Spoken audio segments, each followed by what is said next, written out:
is what makes people do what people do. I'm much more on the marketing automation and delivery side of the world. So I've spent 20 plus years as a digital marketer.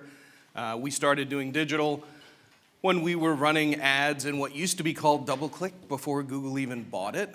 And we measured response rates and pricing fluctuations in Excel spreadsheets, and we thought we were badasses. As it turns out, we were paying probably 300 or 500% more than those keywords were worth. We drove absolutely no ROI, but there were like 5 of us inside of UPS that could even spell digital, so we got credit for trying. So as I said to someone earlier, and I say to most people, I live a relatively charmed existence.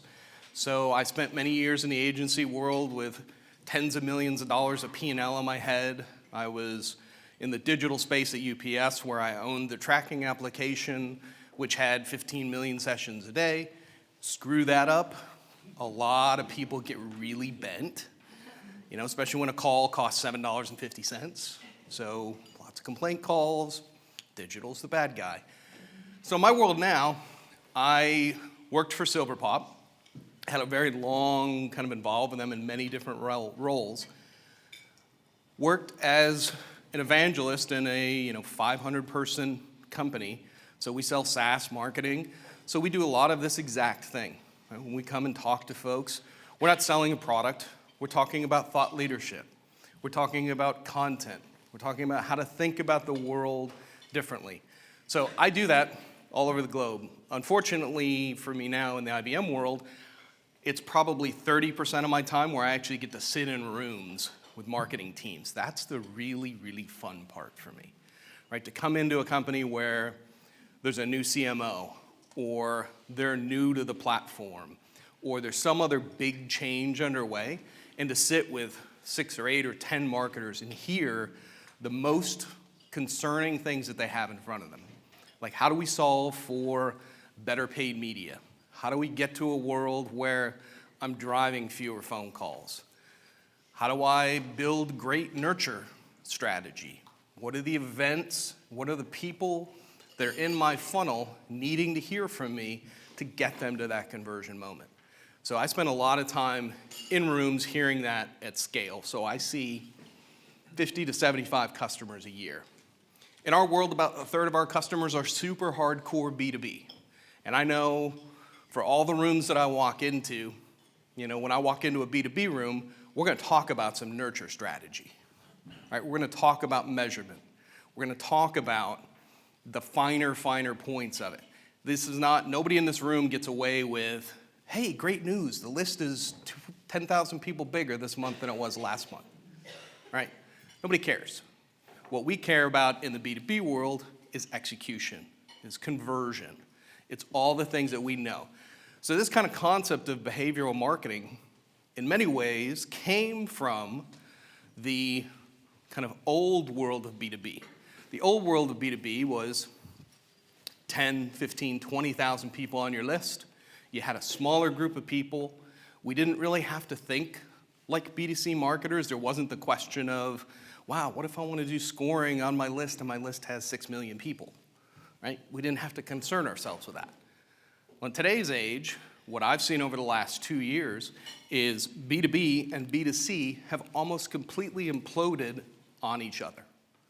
So the strategies, the thinking, the execution, every single bit of the B2B world has become like B2C. We ask ourselves, why has that happened?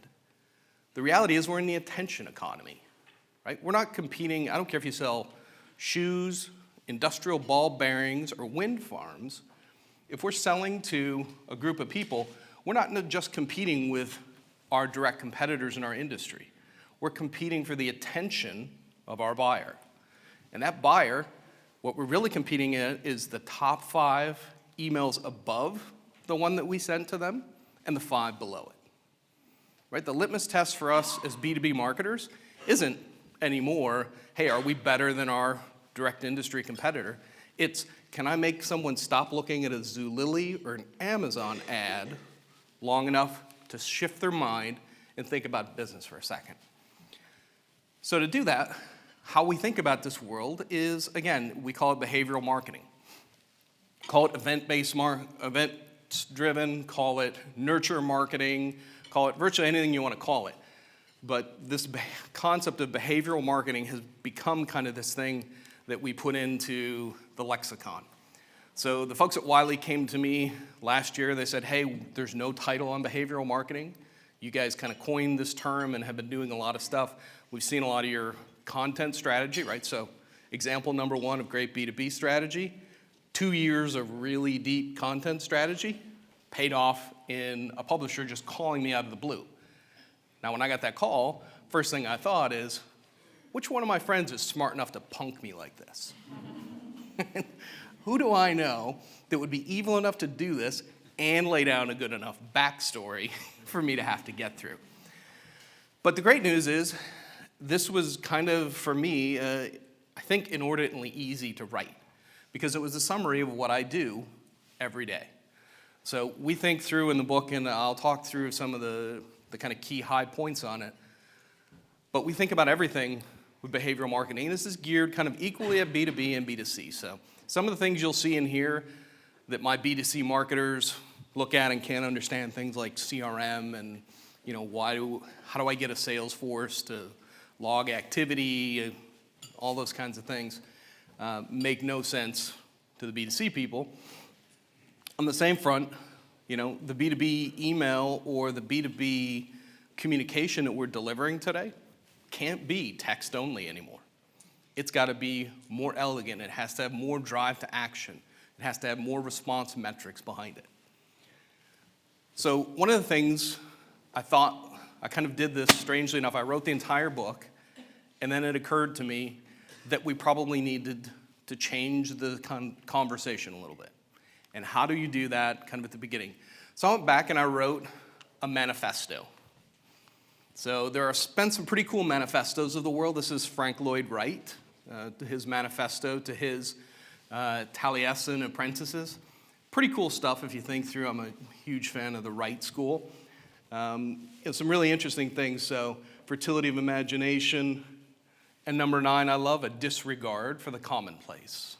Right? So this is a way that he would deliver to his apprentices and said, forget about what you learned before you came to Taliesin. These 10 guiding principles are how we're going to think about the world.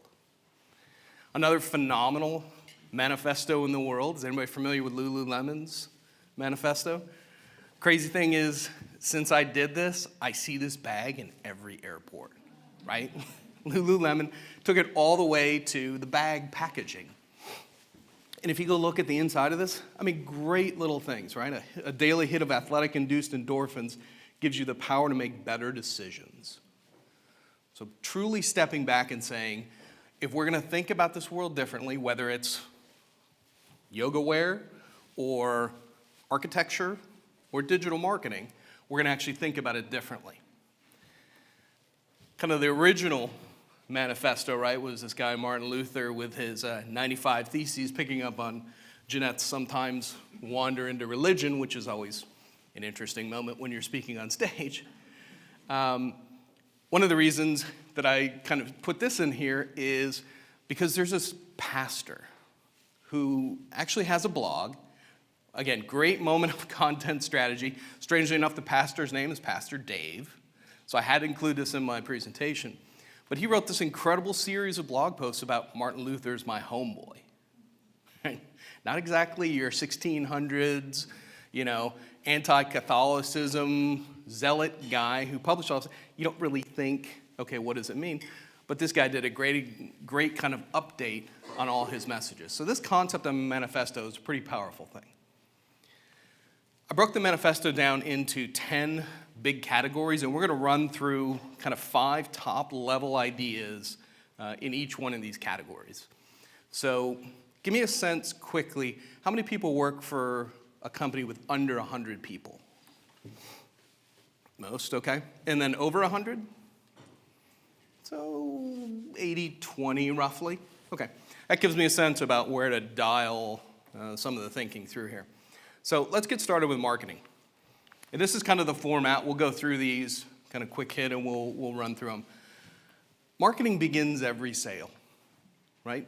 Even if you've got the most incredible outside sales team, marketing is the at-scale way that we reach customers.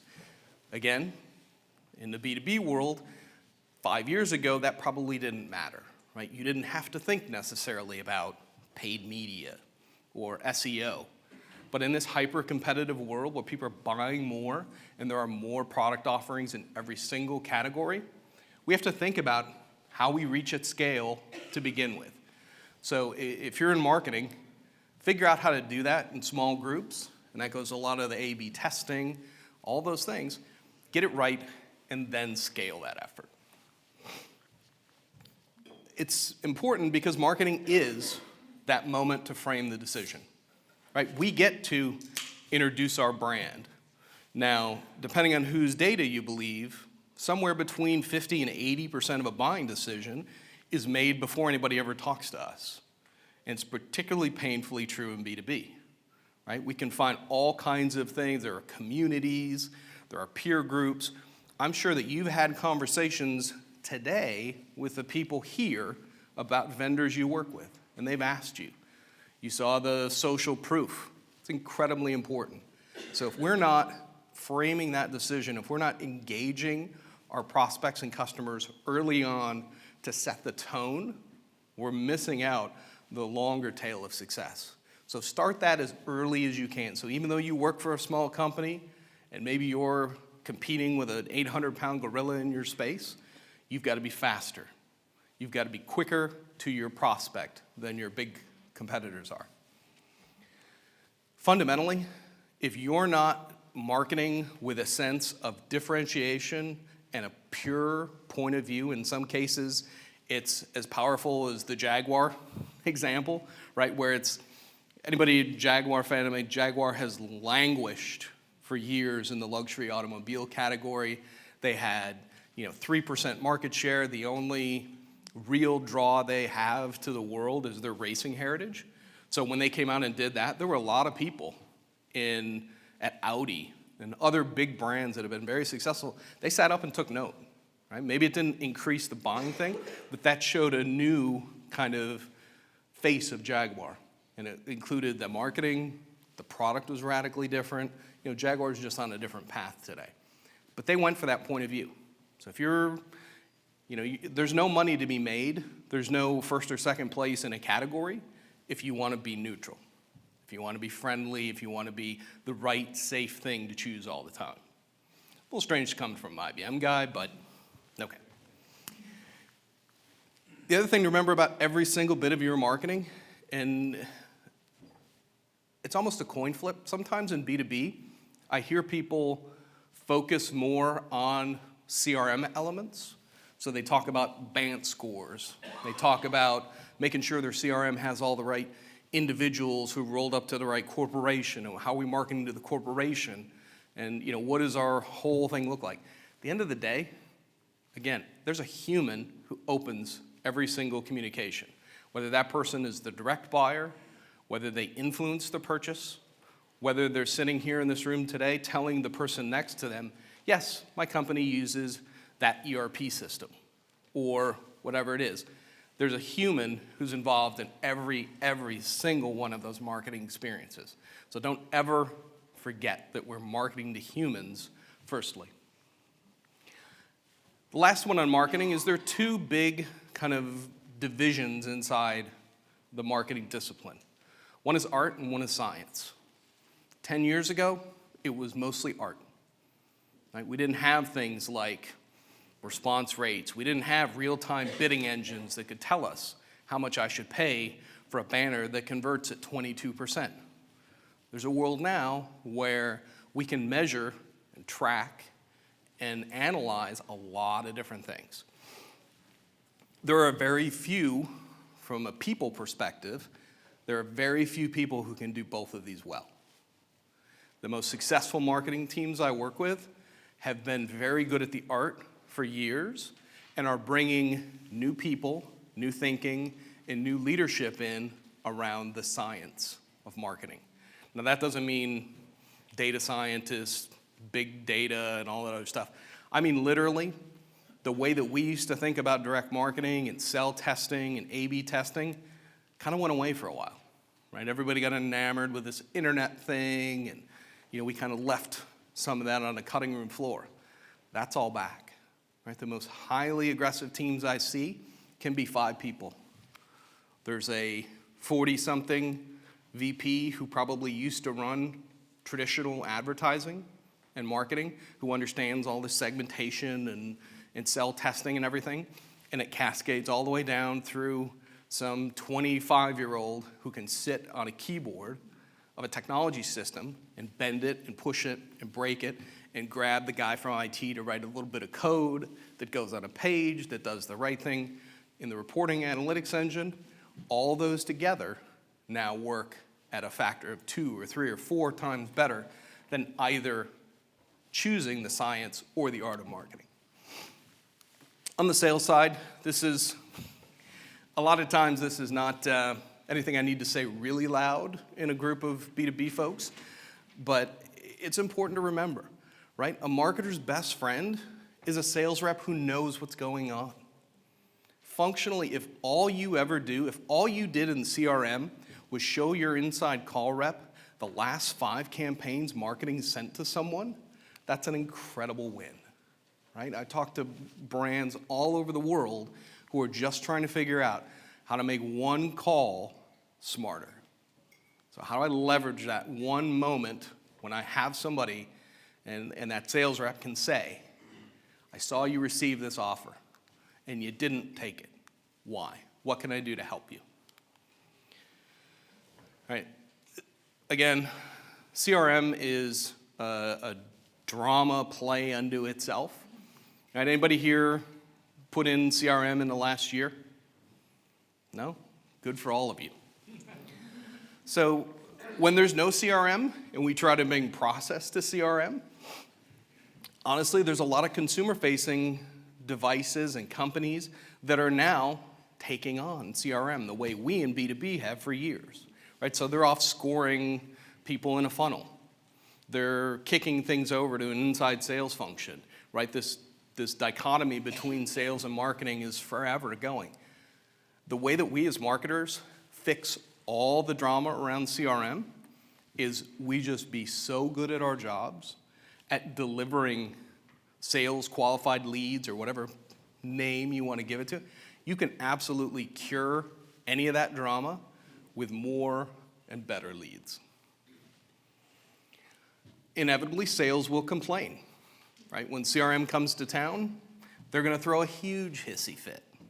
When you change the logic in a program, somebody's going to come unglued, right? There's always going to be some sales rep in your organization who thinks that they got this incredible segment that you're just not reaching, right? The reality is there's always going to be a group of people who don't want to log activity, who don't want to take that extra effort.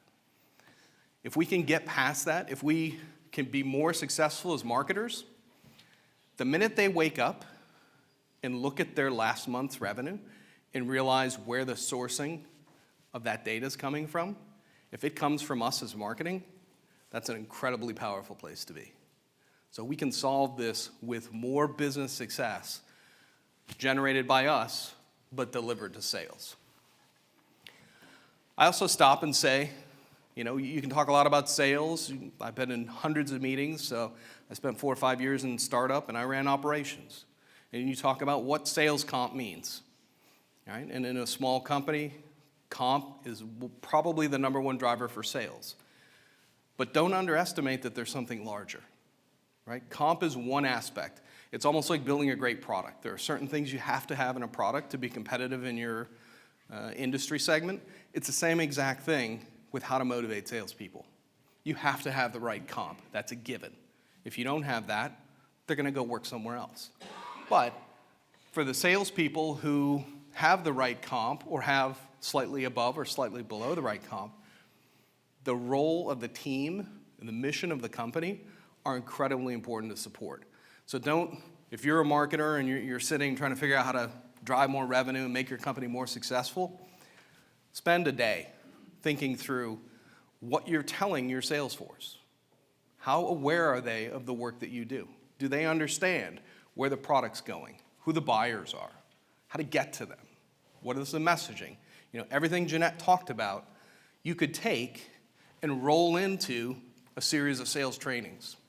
And if you deliver those to the salespeople and they understand that you're trying to go upmarket with the product to a higher ACV buyer, and you're trying to move your business needle 10 points in the next 2 years, they'll get on board. The important thing too, and one of the biggest reasons to take that CRM plunge, is great salespeople teach marketing. Right? They capture information. My most progressive salespeople want the ability in CRM to check a box and put someone in a nurture program as a result of a phone call they just had. Right? They don't want to have to wait and talk to somebody in marketing and then, submit a list of people who then, the next 2 weeks when some list gets uploaded and some crazy back-end system that happens. No, they want to check a box right there, and they want to either accelerate someone to an outside sales pursuit, or they want to decelerate them into an at-scale marketing nurture-driven program. So you want to work hand in hand between sales and marketing. On the customer side, right? And when we talk about customer, you might say it like, if I don't do this, what's going to happen, right? Because if we're not successful with our customer, I don't care what industry you're in, I don't care if you're B2C, B2B, B2C to B to B to C, it doesn't matter, right? If we don't win with our customers, we will not win in business. So our customers have their own success metrics. They're going to win, they're going to solve their business problems with or without your product or service. So our challenge as marketers of important products and services is to understand that and help them get to that place. When I was in the agency world, I spent years on the retention and loyalty side, right? You can, again, go out and look at a bunch of different numbers. You can see it's 30% or 40% easier to sell to an existing customer. It's easier to grow your business inside your existing customer base than it is to go out and constantly churn customers. If you want a case study, go look at the last 10 years of the cellular business, right? I mean, look at John Legere from T-Mobile, and you'll see exactly what someone who relies on acquisition and doesn't do a very good job of retaining customers looks like.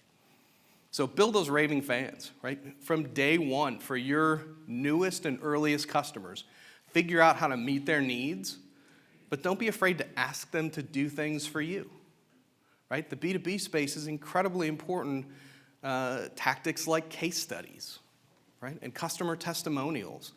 I've had conversations with some of our customers as part of a at-scale program, and they've told me amazing things. I have an e-commerce director who told me a couple months ago that his most important job is not engagement.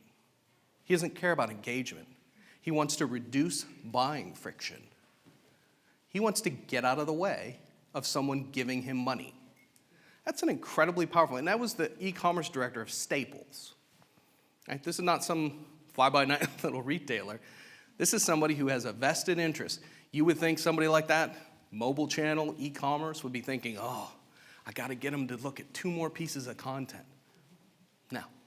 He needs people putting stuff in baskets and hitting checkouts. Our customers all have choices. Right? Every single one of us in this room live at the courtesy of our customers. I know very few industries where our customers couldn't drop us and go to another vendor. There might be some pain involved.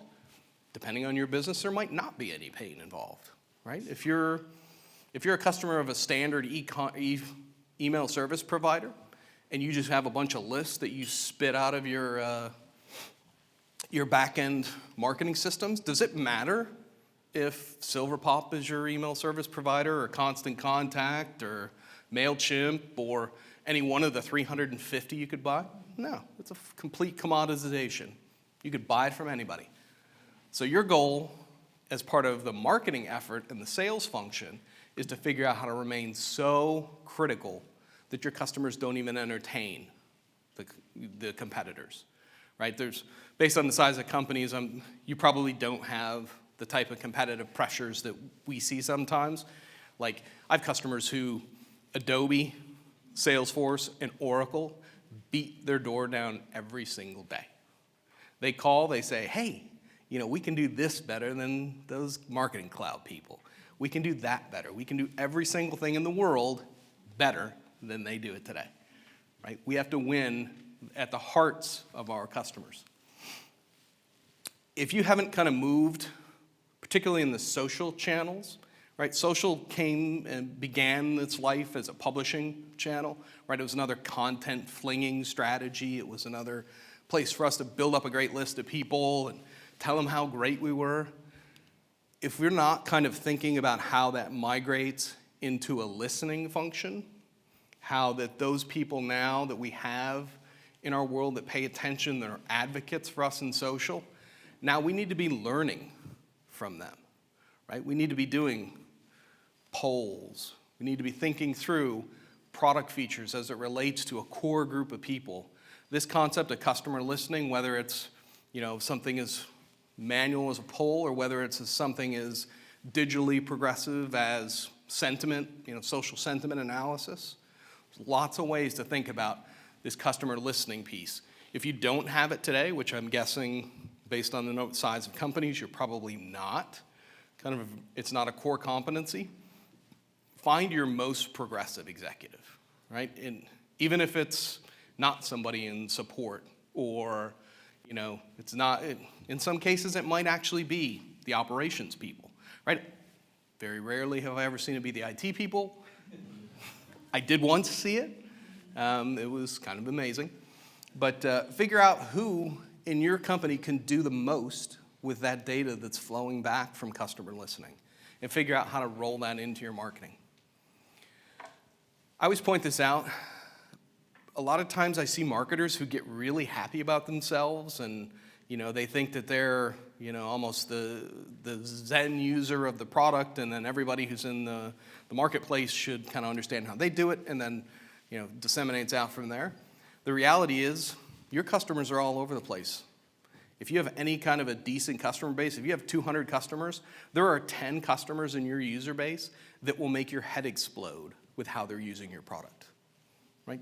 Get out there, know those people, figure out what those 10, 15% of superpower users are doing, and try to figure out if that means something to your marketing or your product strategy. You might find the next most successful iteration of your company in the use case of your most obscure customer.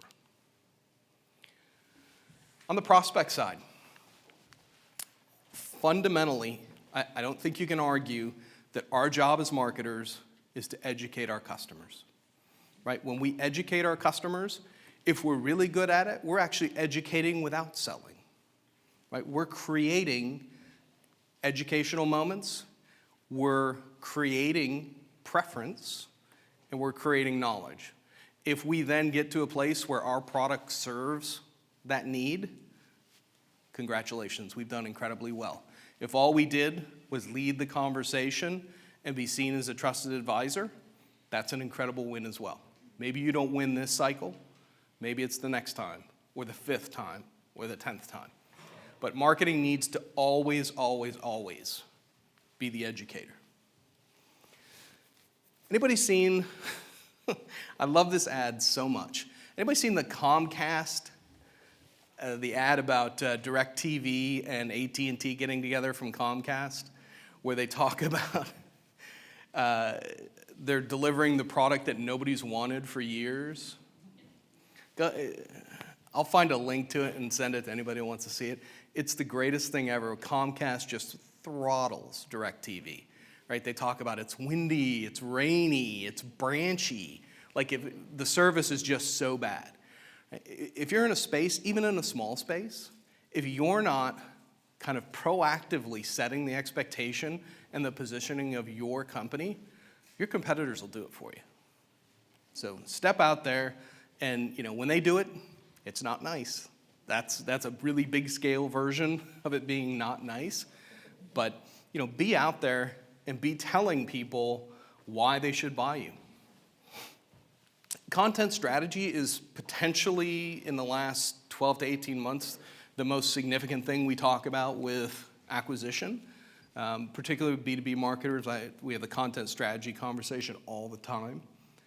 Content strategy, you need to break it down as a pure value exchange, right? You need to be good at content strategy because you need to be able to continue the conversation. The minute your content doesn't pay off the next step, the minute there's a gap in it, if you're really great at bringing people in from paid media channels, but you have no content that sits in the hands of the sellers that they can then back up that kind of marketing scale conversation with some very personalized content about somebody's industry, falls on its face, right? So we win at content strategy when we win from the beginning all the way to the end. It's a pure exchange value, and our customers and prospects will drop out anytime we're not kind of paying attention to it. In marketing, we have 130, 150% more than we can possibly do at any given time. Right, as marketers, we're incredibly bad at saying no, typically.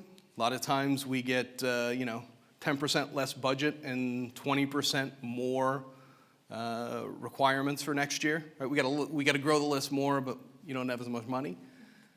The reality is we have to think about ways to stack rank our effort. We can't do everything.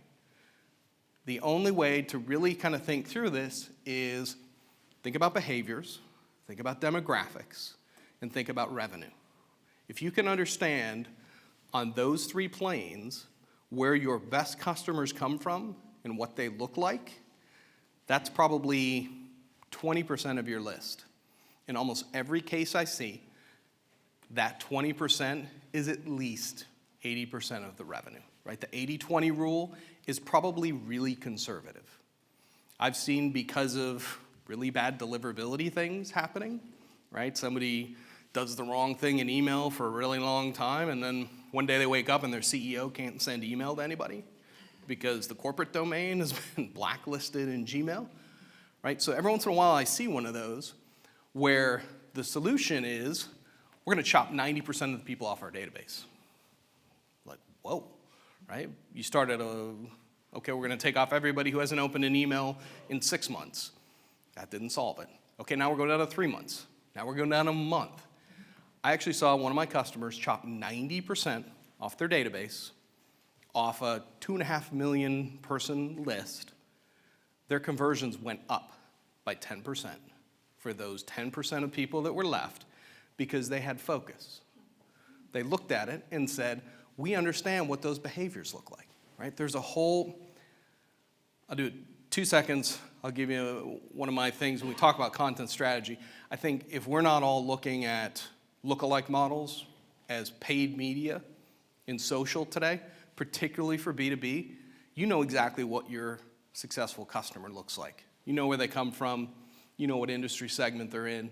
You know what kind of pace someone wants to take on. If somebody, follows a really well-architected lead nurture program, they fall in, they download 3 white papers, they take a call, they schedule a demo, right? There's a lot of information there.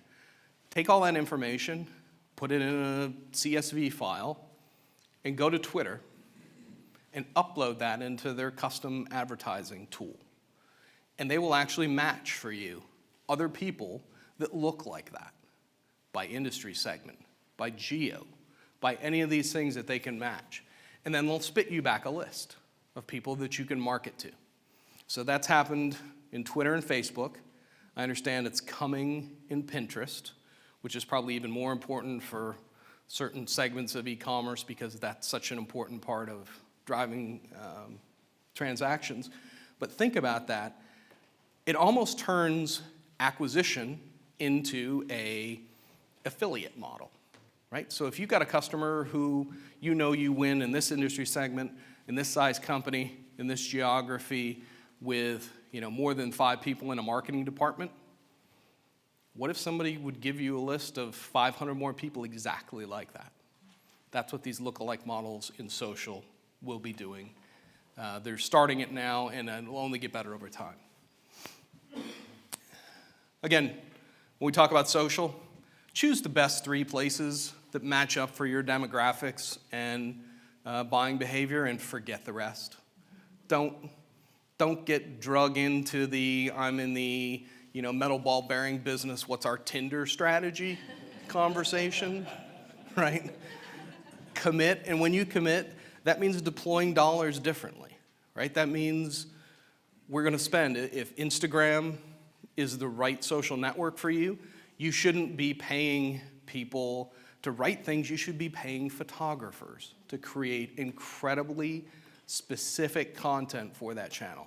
So pick your 3. The stats say it takes somewhere about 30 hours a month for someone to adequately work a social channel well. So think about that when you're signed up for 8 or 10 of them.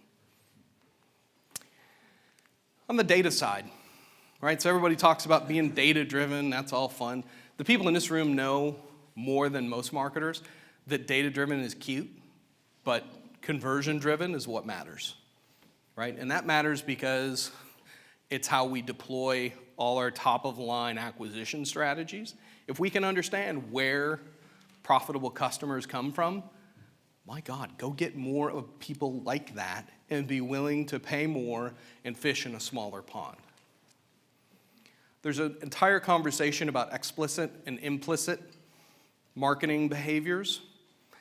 I have some really progressive retailers in the UK who actually are doing things like people are self-reporting as a female, but they're always opening male items in their emails because potentially they're shopping for a, can't quite dress themselves spouse, trying to pick the game up a little bit, right? But there's a moment there where they'll actually change over what the recommendation engine is pushing to those people because they care about what they said, what they did, not what they said.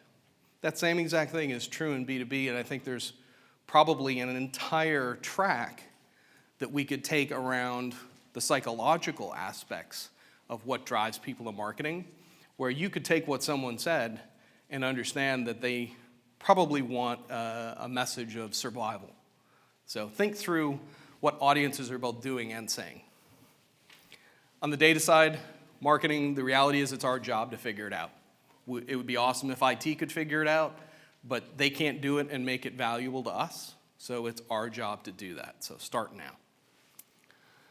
And that data does not help or have any value at all if the rest of our conversation and our experience is terrible, right? If our campaigns suck, or our salespeople in the call center don't have a good script, or our website has 12 steps to do something that should take 2, it doesn't matter how much great data you have, you're not going to get away from that. Customer data, and this is a little esoteric, but think about gaining customer information just like you do raising a child, right? You're going to learn more and more about your customer over time, and it's going to come from all different places, right? The most progressive brands I know are paying attention to customer actions in warranty registration cards and support calls. It's not just buying behaviors. It's what are all the touch points with my brand and that individual, and how do I build that kind of knowledge over time? Talk about explicit actions, right? Clicking on a buy now is better than 100 email opens or Facebook likes or Twitter hearts or favorites or whatever it is this week, right? The action is what matters. And the buyer's intent is captured in those actions. Sales and marketing have to understand that, right? Sales has to understand it's not about the numbers of marketing qualified leads or sales qualified leads. We're seeking as marketers to deliver to sales the people who close. And it's about those actions. If we think at a big picture about behaviors, we can think about them as a treasure map. Right? We can understand what people do, what my most successful customers do, and how that adds up to conversion. Scoring is something that was the purview of B2B for years. I now have huge scale consumer-facing marketers that are obsessed with scoring. Happens a lot in the software business. So if you're running trial software with upgrade to a paid version, I have a customer who has 90 million records in their database. And they run a scoring model every night to decide which 15 million of them are synced to Salesforce because they don't want to pay Salesforce to sync 90 million. Right? Scoring is one of those things that lets us bring to light behaviors and demographics and sentiment, but potentially the greatest beauty of a good scoring model is it takes away all the he said, she said about everything, right? Complete objectivity. If it's based on demographics and behaviors, the score adds up to what the score adds up to. And who converts comes from one of those bands of scoring. And so it's a completely objective view of a funnel. Your customer experiences, when we pay attention to these behaviors, I see this in almost every single case. That marketing effort turns to revenue faster, right? When we think through what our customers are trying to achieve with us, and we get there before that bouncing ball gets there, before it's brute force, like ask you for the sale, it fast tracks that world to revenue. One of the things I thought through a lot in the book is if you're going to talk about changing the way marketing works, and I'm going to say things like you've got to go hire a data analyst and do all these things, you're going to have to sell this to your organization, right? It's a different way of thinking. Now, in the book, I spent a lot of time talking about maybe you don't say out loud what you're doing before it pays off, right? So maybe it's incumbent on us as marketers to be kind of slick, right? To work our own plan without going into our executives saying, I got a 2016 deal for you where we're going to drive conversion up by 20%. No, you go build these pieces, and as they pay off, you make sure that it's communicated that that's part of what you've been doing. So when we think about this, it means we hire for potential, right? We have to build a team and a culture that celebrates new hires from people who already work with us. Some of the most successful brands I see are cult of personalities. I mentioned MailChimp a minute ago. Atlanta-based company, unbelievable culture. Apple. I mean, you could cite 100 examples of what it means, but when people who work there are bringing their friends in and the brightest minds into that organization, that's an incredibly powerful flywheel moment. If marketers aren't working directly with sales on program development and reporting, fix that tomorrow. The first marketer that spends a dime with not knowing how sales is going to support a program and understanding what the conversation is going to look like 6 months from now when we do a look back report on a program, you're just set up for failure. So they have to work together. No options there. If you've chosen a marketing technology platform stack, hire somebody who knows it cold, right? It seems a little weird. It seems like an overcommitment to a technology if you actually bolt a person to it who just knows it. But the most powerful teams I see have someone like this. There's a really weird thing in our existing sales force at Silverpop. There's like almost an undercurrent of a placement agency. So I get a Silverpop admin who's in Boston and wants to move to San Francisco. One of the first persons they ask is their Silverpop sales rep. He says, hey, do you know anybody in San Francisco who's looking for someone of my skill? So find somebody who can do that, who can make that platform do whatever you want it to do. That will enable your kind of marketing conceptual success. If there's one thing on team building I would impart on anyone, building a competency about how to hire a 25-year-old and grow them is potentially the most important thing that we can do as marketing managers. Particularly with the size of companies in here, right? Very few people are going to be able to go out off the street and buy a director of marketing whose competitive package is Relo, $125,000 a year, 2 headcount, and a marketing stack, right? You have to figure out how to hire the smartest, brightest people you can and build them into your directors and VPs and C-levels. If you can figure out how to do that, you will find yourself years and years ahead. If you're not selling up, no one is. If you're not delivering the kind of thinking upward through your organization, you're going to find yourself in hot water. So while I say don't put all the cards on the table at once, you've got to have a competency for merchandising your success. If you don't know where to hang the shingle, if you can't quite figure out how to do great marketing on behalf of your company, go all the way back to the DNA of your company. Every company has an origin story or an element that makes it unique. Figure that out, and then just let that manifest itself in all your marketing. Nobody really cares, right? As marketers, how hard we work.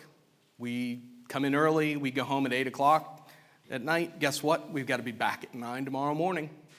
It's a treadmill. The reality is, again, we think about how we scale our effort. We have to figure out the things we can do, and I would suggest to you that the things that fall on that list,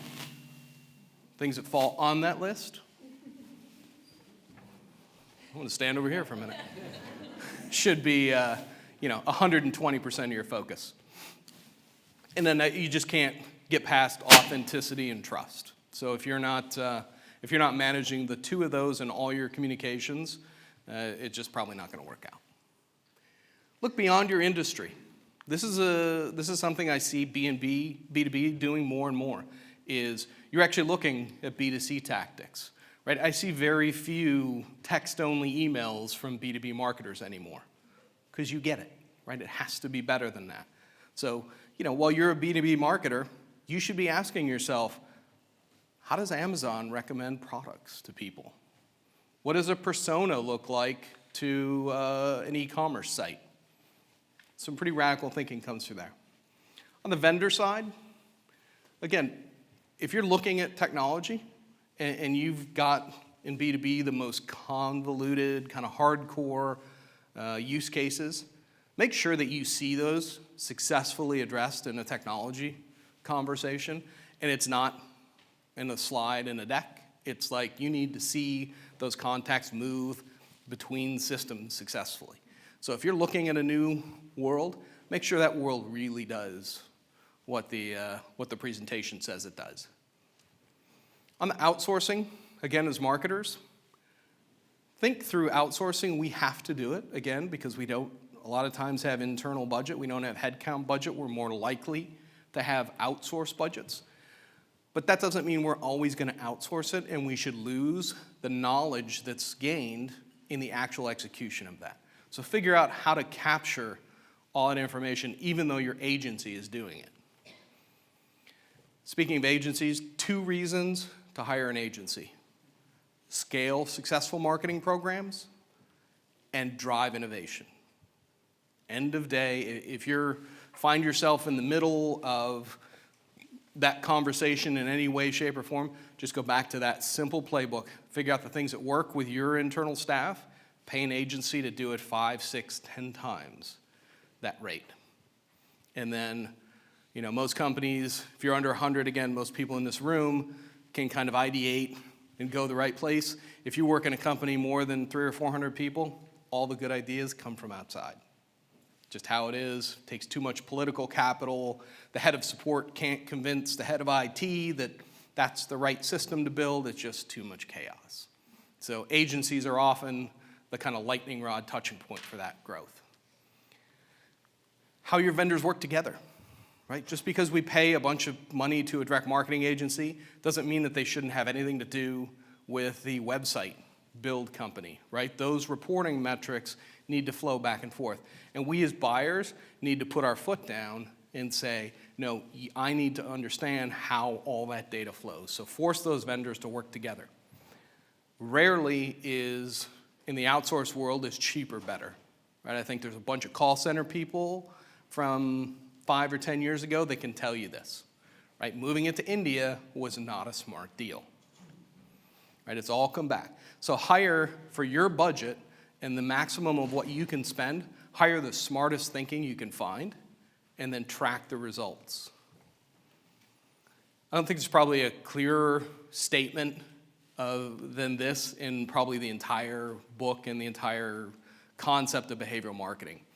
If we can drive more revenue, all the drama goes away, right? Sales doesn't care that marketing isn't giving them enough leads. If they're closing more, they win, right? So keep your eye on the revenue prize. E-commerce is a specific example, but behaviors are a huge hallmark of activity and conversion, so don't miss those. Every once in a while, because we have a legacy in the email space, I get this whole, well, email's free. It's so much cheaper than having somebody call or send in a direct mail piece. There's costs related to every single marketing touch, so understand that and figure out if you can actually save money in execution on the marketing side, that means more top-line revenue. This goes right to the staples thing we talked about a minute ago, right? Great marketing drives conversions. We're not far away from the moment where a cart abandon email from an e-commerce retailer isn't going to have a website link in it. The call to action is going to be put your thumb on the home button and pay with stored value. Right? You're going to pay from your credit card to buy something right there. And I would tell you that's true even for B2B, right? With the purchase card world, if you're selling things that are under a couple of $1,000, or if it's a subscription, you may be selling to a business, but your business is just like selling to a consumer. All right? So don't get in the way of giving people wanting to give you money. And then lastly, the concept revenue trumps all of this. So if you're stuck on vanity metrics today, if you're still getting away with reporting things like email opens or your net promoter score or something like that, great. That's an opportunity for you. So as marketers, get to a place where you understand ROI and what affects that, and then you'll be in a place to lead that conversation instead of someone walking into your office and saying, okay, now your 2016 marketing budget depends on your ROI calculations, and you haven't ever thought of it that way.